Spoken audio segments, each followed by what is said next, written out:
This happened when I was 13 years old. Now, before I start this story, I need to explain something about my friend group. Me, Avinash, Lucky, Rudra, and Vaibhav had been training martial arts together for years. Not because we were trying to become superheroes. We just like fighting. Legally. The funny thing was that people always thought we were older than we actually were. At 13 years old, some of us already looked 16. Which sounds cool. Until adults start expecting you to behave responsibly. That was a problem. Because we were not responsible. At all. One Sunday afternoon, we were cycling around Hyderabad after training. The weather was nice. Everybody was tired. And most importantly, everybody was hungry. Very hungry. The type of hungry where even an advertisement of food looks delicious. Then suddenly, Lucky stopped his bicycle. His eyes widened. His mouth opened. He pointed across the road. "Boys!" Immediately everybody turned. Whenever Lucky said, "Boys!" something stupid followed. Across the road stood a massive wedding function hall. Bright lights. Fancy decorations. Huge entrance. Music. And most importantly, the smell. The smell of fresh Hyderabad biryani. The moment that smell hit us, our souls left our bodies. I'm not even joking. If cartoons were real, all 5 of us would have floated through the air following the smell. For a few seconds nobody spoke. We just stared. Then Rudra asked the question that changed history. "What if?" "No," I interrupted, because I already knew where this was going. "What if," Rudra continued, "we go inside?" Silence. The dangerous kind. The kind where everybody secretly likes the idea. Vaibhav spoke first. "We aren't invited." Valid point. Very valid point. Then Avinash looked at the entrance. Then looked at us. Then said, "Do we look invited?" Everybody looked at each other. Sports clothes. Training bags. Confident faces. People already thought we were older. Honestly, we kinda did look invited. That realization was terrifying. And exciting. Then Lucky delivered the final blow. "Boys, if somebody asks, we'll just say we're from the groom's side." That was the entire plan. That was it. No backup plan. No preparation. Nothing. 5 future toppers. Years of martial arts training. And our master strategy was, trust me, bro. 5 minutes later, we were walking toward the entrance, trying to act normal, which immediately made us look suspicious. You know when you're trying too hard to look natural? That was us. Rudra suddenly started walking with his hands behind his back like a retired principal. Vaibhav was smiling at random strangers. Avinash was nodding at everybody, even people he didn't know. And Lucky looked like he was about to attend a business meeting. I don't know what I was doing. I was just trying not to laugh. Then came the first obstacle. A security guard, standing directly at the entrance, looking at everybody entering. My heart stopped. This was it. Mission failed. Operation Biryani was over. The guard looked at us. We looked at the guard. The guard looked at us again. Then, he smiled and moved aside. That was it. We entered. Just like that. No questions. No interrogation. Nothing. For the next 10 seconds, nobody spoke. Because we couldn't believe it worked. Then Rudra whispered, "We are in." It sounded like we had just infiltrated a secret military base. Meanwhile, we had literally entered a wedding. The hall was huge. Beautiful lights everywhere. People taking photos. Kids running around. Music playing. And then, we saw it. The food section. Rows and rows of food. Biryani. kebabs, desserts, ice cream, soft drinks, everything. At that moment our friendship ended. Because everybody started running toward the food. Nobody cared about anybody else. It was every man for himself. The great biryani battle had begun. The second we saw the food section, our friendship temporarily ended. Nobody cared about anybody else anymore. There was only one objective: food. Now listen. If you've ever been to a Hyderabad wedding, you already know. The food section isn't a food section. It's an entire civilization. There were so many dishes that even Google Maps would have struggled. Biryani, kebabs, starters, desserts, ice cream, soft drinks, things I had never seen before. And standing in front of all this food were 5 hungry boys who had just finished training. This was dangerous. Very dangerous. Lucky was the first one to attack. He grabbed a plate. Not a normal plate. A mountain. I have seen construction workers carry less material. The plate looked like it was violating several laws of physics. I looked at him and asked, "Bro, are you planning to eat that?" He looked at me seriously. "No."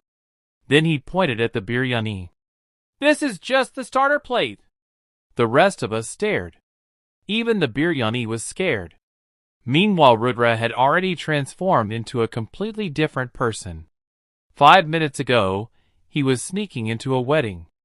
Now he was walking around like he owned the wedding. Bro was greeting strangers, smiling at people, nodding at random uncles. At one point a man smiled back and Rudra immediately whispered, "I think he's related to me." He was not. You don't know him. But somehow Rudra had convinced himself he belonged there. Then there was Vaibhav, the dessert criminal. Normal people eat food first, then dessert. Not Vaibhav. This man walked directly to the dessert section, skipped everything, and started with ice cream. Then another ice cream. Then another. At that point, I wasn't sure if he was attending a wedding or performing scientific research on frozen milk. Avinash was somehow worse. This man created a strategy, a system, a food algorithm. He had divided the wedding into zones. Zone A, Zone B, Zone C, Zone D. He was literally planning his route. Who does that? It's a wedding, not a military operation. For the next 20 minutes everything was perfect. Too perfect. And that's when disaster arrived. Because in every story involving 5 overconfident boys, disaster always arrives. An uncle walked toward us. Not just any uncle. A powerful uncle. You know the type. The uncle who looks like he knows everybody. The uncle who asks difficult questions. The uncle who can destroy your confidence with one sentence. He stopped right in front of us, smiled, and asked, "Beta, whose side are you from?" Silence. Pure silence. I looked at Rudra. Rudra looked at Lucky. Lucky looked at Vaibhav. Vaibhav looked at Avinash. Avinash looked at the floor. The floor was the smartest person in the group at that moment. The uncle waited, still smiling. Then Rudra answered, "Groom's side." The uncle nodded. Good. Everything was under control. Then he looked at me. "And you?" My brain stopped working. For reasons I still don't understand. I said, "Bride's side." The uncle blinked. I blinked. Rudra blinked. Everybody blinked. Because apparently our group had chosen different teams. The uncle looked confused. Then he looked at Lucky. "And you?" Lucky panicked. "I am neutral." Neutral? What does that even mean? This is a wedding, not a cricket match. The uncle looked like Windows had encountered an error. For a few seconds he just stared at us. trying to understand what kind of creatures he was dealing with. Then somehow he smiled and walked away. The second he left, we exploded. Why did you say bride's side? Why did you say neutral? Why did you ask me? Nobody was making sense. It was beautiful. But unfortunately, the uncle had planted a seed. Suspicion. And things were about to get much worse. Because 10 minutes later, another uncle arrived. This one looked even more dangerous. He walked directly toward Avinash, put his hand on Avinash's shoulder, and said, "Come, Beta. We need help carrying gifts." The entire group froze. Avinash froze. Even the air froze. Because if Avinash helped carry gifts, the operation was finished. He would be exposed instantly. But before anyone could react, the uncle had already started walking away, and Avinash followed him. For 1 second we simply watched. Our friend was being kidnapped by wedding relatives, and we couldn't stop it. Rudra whispered. "Do we rescue him?" Lucky replied. "Let's finish eating first." Honestly, Lucky had a point. Rescuing Avinash was important, but rescuing the biryani was also important. So for the next 3 minutes, we continued eating while keeping an eye on Avinash. And what we saw was unbelievable. The uncle had successfully recruited him. Avinash was now carrying gift boxes. Actual gift boxes. Walking alongside family members. Smiling at guests. Nodding at people. At one point, he looked so comfortable that we started wondering if he secretly belonged to the wedding. Rudra pointed at him and said, "Guys, I think we've lost him." We all nodded. There was no sign of panic on Avinash's face. No secret signal. No request for help. Nothing. The man had adapted. Like a chameleon. Like a spy. Like someone who had found a second family. Then things got worse. Much worse. Because a photographer arrived.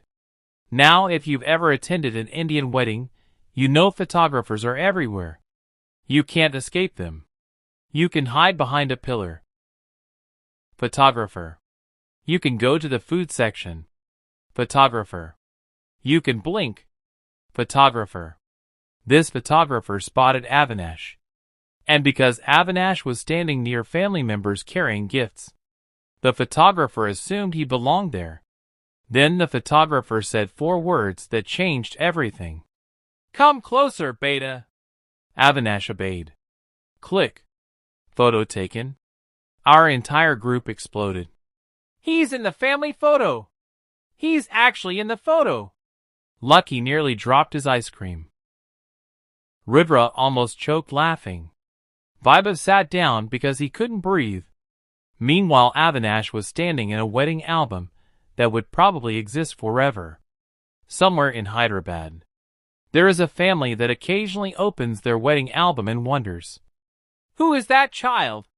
Nobody knows. Not even us. Eventually, Avinash escaped and returned. The moment he arrived, we started laughing. "You got adopted. You have a new family now. You were literally carrying gifts." Avinash defended himself. "I had no choice. You had every choice. You could have left. They gave me a soft drink." The entire group went silent. A soft drink? Okay. Now we understood. Then Rudra made another terrible decision. His specialty. He pointed toward the stage. The wedding stage. The place where the bride and groom were taking photos. And he said, "Boys, no." I immediately interrupted. Because I already knew. "No. No. No." But Rudra continued anyway. "What if we take a photo with him?" The group became silent. Because it was stupid. And whenever something was stupid, we became interested. 5 minutes later, we were standing in the line. The line. The actual line for family photos. I still don't know why nobody stopped us. Maybe we looked confident. Maybe everyone assumed we were cousins. Maybe everyone was distracted. Whatever the reason, it worked. Slowly we moved closer. One family photo. Then another. Then another. And suddenly, it was our turn. The bride smiled. The groom smiled. The photographer smiled. We smiled. Nobody knew anybody. Click. Photo taken. And just like that, we had successfully taken a family-style wedding photo with complete strangers. To this day, it remains one of the greatest achievements of our friend group. Then came the moment that nearly ended the operation. A middle-aged auntie approached us. Now listen carefully. Uncles are dangerous. But aunties? Aunties are detectives. This auntie looked at us, then looked again, then asked, "Whose children are you?" "Danger. Extreme danger," Rudra answered immediately. "We're cousins." The auntie nodded. Then she asked, "Whose cousins?" Game over. System failure. Brain crash. Nobody answered, because nobody knew. The auntie crossed her arms. Now we were in trouble. Real trouble. Then out of nowhere, Lucky pointed behind her and shouted, "Uncle!" The auntie turned. There was no uncle. Absolutely no uncle. But somehow, it worked. The second she looked away, 5 boys disappeared. Gone. Vanished. Evaporated. We escaped into the crowd like professional criminals. My heart was beating so fast I thought people could hear it. We gathered near the food section, panting, sweating, laughing, crying, mostly laughing. Then Viva said, "I think we should leave." For the first time all day, he had spoken wisdom. The mission had already exceeded expectations. We had eaten. We had survived. Avinash had joined another family. And we had taken photos with strangers. It was time to go. Or at least, that's what should have happened. Because right before leaving, Lucky saw the ice cream counter. And that changed everything. Again. One last ice cream. Those 4 words have caused more damage than any villain in history. One last ice cream became one more ice cream. Then another. Then another. Then another. At this point I was genuinely concerned. If Lucky continued eating at this rate, the wedding budget would collapse. Finally, after finishing enough ice cream to concern medical professionals, we headed toward the exit. Freedom was close. The mission was complete. Then we heard a voice. "Boys!" Every single one of us froze. Slowly, very slowly, we turned around. And standing there was the same uncle from earlier. The question uncle.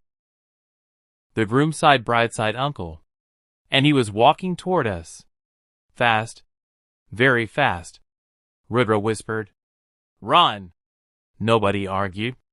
Nobody discussed. Nobody voted. We ran.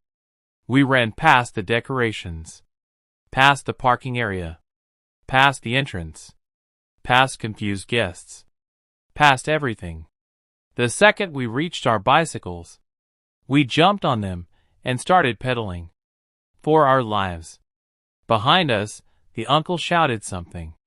To this day, I have no idea what. Because the wind was too loud. And fear was louder. 5 bicycles raced through Hyderabad. Laughing. Screaming. Trying not to fall off. Nobody could believe what had just happened. We had entered a wedding uninvited. Eaten food. Taken photos. Collected memories. And escaped. As the sun started setting, we finally stopped near a small park. Everybody was exhausted. For a few seconds nobody spoke. Then Avinash asked, "Do you think they'll notice?" The entire group looked at him. Then burst out laughing. Notice? Brother, you are literally in their wedding album. Of course they're going to notice. And that's when we realized something. We had gone looking for biryani, but we had accidentally created one of the funniest stories we'd ever tell. Even today, whenever the five of us meet, somebody eventually says, "Remember the wedding?" And instantly everyone starts laughing. Because somewhere out there, there's a wedding album. A perfectly normal wedding album. Filled with family photos, friends, relatives, loved ones. And in the middle of all those pictures, 5 random hungry boys from Hyderabad, who were never supposed to be there. The end. Fair point.